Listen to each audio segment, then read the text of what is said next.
Getting back to what I said, Donald Trump calling for people to vote twice, mail in your ballots, and then come in and mail in and vote in person. It is to create chaos at polling places.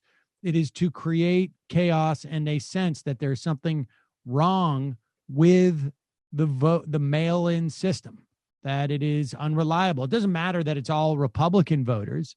That's not going to be an issue. The issue will be that, like, look, oh, there's double voting.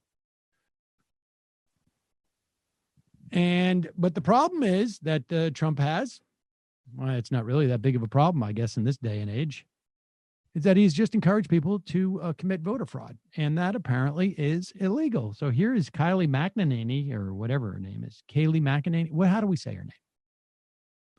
I think you got it that second time. Kayleigh, yeah. Kayleigh McEnany. Trying to make it seem like, well, I mean, he sort of, it's not, I don't know. Yes, John. Kayleigh, do you acknowledge that it is illegal in this country to vote twice in the same election? Are you referring to the president's comments earlier today? I'm just asking you a basic yes or no question. Do you believe it is illegal to vote twice in this country? The president does not condone unlawful voting. The president's been very clear about this. I'm once again not surprised the media is taking the president out of context. Do you recall what the president said on this matter specifically? I have it right here. Sure. Okay, maybe you should read it out for me then. Okay, so the president said that you should go to you should vote early by mail, and you should go either early voting or day of and try to vote again. So he is asking people to vote by mail and then to go down to the polling place on election day and to vote again if their vote if they can't confirm their vote has been counted. You're missing a very crucial line from the president's remarks.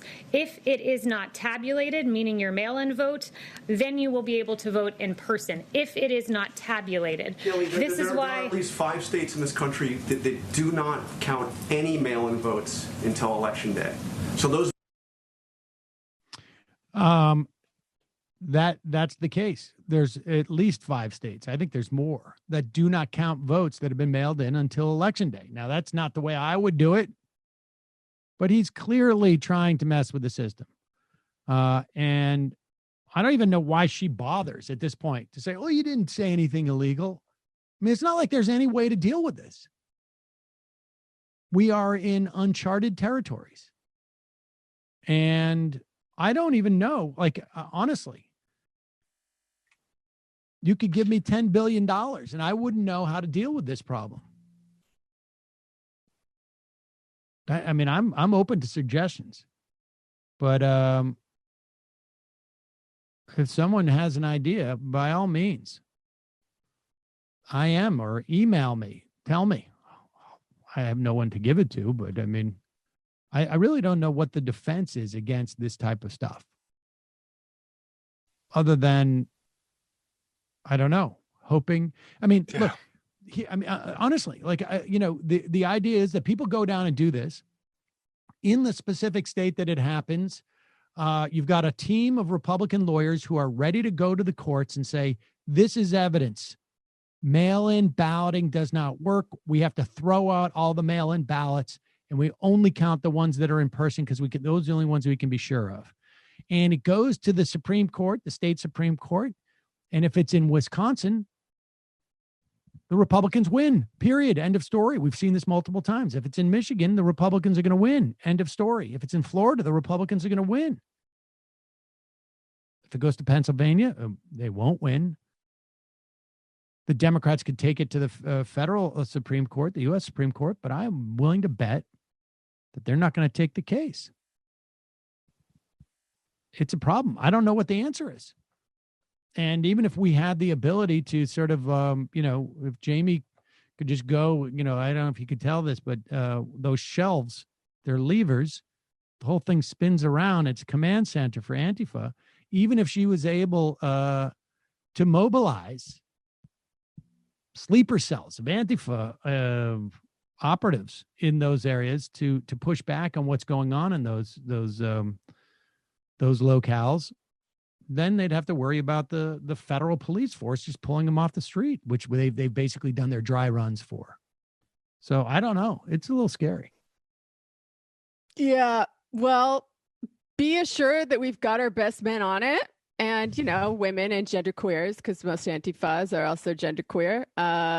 We're going to intimidate every boomer that we see who looks like they might be trying to vote by the mail or in person. And, it's like you think your voter intimidation doesn't mean anything just on its own. But when everybody does it together as part of like this organized paramilitary wing of the Democratic Party, you could really make an impact. Yeah, we had the Brooks Brothers riots 20 years ago. This time it's going to be the Hot Topic riots. Is that a brand? Is that a brand of clothing? Yeah. Oh my God, Sam. Grandpa doesn't know what you're talking about. I still shop at Hot Topic, full disclosure. I don't even know what that is. It's like Ask Milo. I feel like this I know like Brandy Melville skipped. I feel like this is like the generation in between Sam and Mila. I feel like kids today don't really shop at Hot Topic. She doesn't know Hot Topic. It's past, I feel like. Sadly. Yeah. It's more mall era. Yeah, it's like a mall goth store. It's like where you go when you're a kid in the early 2000s and like fight with your mom because you want some bondage pants and she thinks they're inappropriate. Fair enough. I mean, but guess what? Now you can buy it all you want. I can buy it all I want. And the clothes, turns out, are very stretchy because they're made for growing teens. So the fit is very forgiving, which I like. There you go. Here's Tucker Carlson with a theory on why you need protests. Because Democratic voters, I guess, in these urban centers are lazy. I wonder what he's trying to get at here. The key for any political party that's trying to hold power is getting its voters to the polls. It's not complicated. But this simple act has always been a problem for the Democratic Party. On average, Democratic voters are much less likely than Republicans to vote. Many of them can't seem to make it out of bed in November. Democrats are also, surveys show, less likely to know much about the issues. They buy the bumper stickers, they don't read the books. For these and other reasons, getting Democrats to vote on election day requires enormous... I'm sorry. I would like to see the data on that relative to conservative voters in terms of knowing the issues. The issues for the conservative voters are the suppression that we are suffering from the masks and the white white victims of racism. I mean, we may have a different approach as to what the issues are, but go ahead. Read the books. For these and other reasons, getting Democrats to vote on Election Day requires enormous effort. Sometimes it requires financial incentives like walking around money or giving free cigarettes to the mentally ill homeless. Sometimes, under extraordinary circumstances, convincing Democrats to vote requires race riots and a nationwide fear campaign. Unfortunately, that's what we're seeing right now. The only way to understand the last 3 months in this country is with the presidential election in mind. This has been the most radical and ambitious get-out-the-vote operation ever staged in a democracy. Politicians are now saying and encouraging things that could easily destroy the country, things that could fracture the nation, divide our people forever, turn this beautiful, happy place into a permanent maelstrom of angry tribalism. That's happening now. Why? Well, only for one reason, so that Democratic voters will be angry enough to vote against Donald Trump in the fall. That is that is at once the slickest sort of revisionist interpretation of the past 3 months and stupidest one that I could imagine simultaneously. There is only one party that I think largely has the opportunity to and has taken it at every turn to weaponize these protests in terms of getting people to vote. Every single day, Donald Trump talks about these Antifa and these BLM protesters are coming to the suburbs, and you got to come out and vote because Joe Biden's America is not going to be safe. There is no rational way in which anyone thinks that these protests are going to enhance Joe Biden's electoral chances. No way. Well, did Joe Biden just release a Law and Order ad as well, saying that of course this unrest is the fault of Trump because Trump is the first racist president that we've ever had, and Joe Biden's gonna turn down the temperature. He's gonna put everyone back to sleep. Yeah, he's got to run defensively on this. He's got to distance himself on some level from this because it's a liability.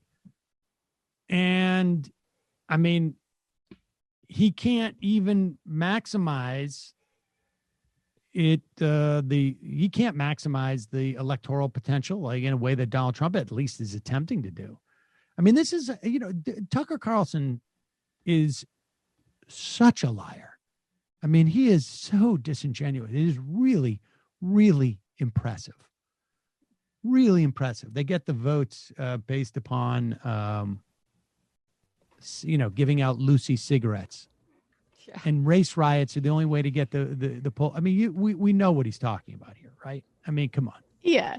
I would venture to guess he's being racist. if I had to say. It's almost like one of those things where it's like if the day ends with a Y, chances are Tucker Carlson's show that night, the night before, and the night that you're saying that. If it's a weekday, there's going to be at least one or two racist tropes. That's just the way that Tucker rolls. Mm-hmm. But that's just, I mean, he's smarter than that. Yeah. Yeah, I mean, I would guess a lot of the people going out to protests or riots or whatever hate Donald Trump, but you're not going to find a lot of Joe Biden fans either among the radical left.